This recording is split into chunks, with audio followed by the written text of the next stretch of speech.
देत काहे गारी बता द बबुआ लोगवा देत काहे गारी बता द बबुआ राम जी से पूछे जनकपुर की नारी बता द बबुआ लोगवा देत काहे गारी बता द बबुआ लोगवा देत काहे गारी बता द बबुआ तोहरा से पूछूं मैं ओ धनुषधारी तोहरा से पूछूं मैं ओ धनुषधारी एक भाई गोर काहे हो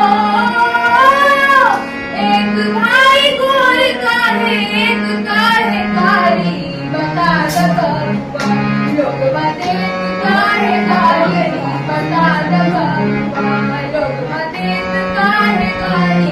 बता द बबुआ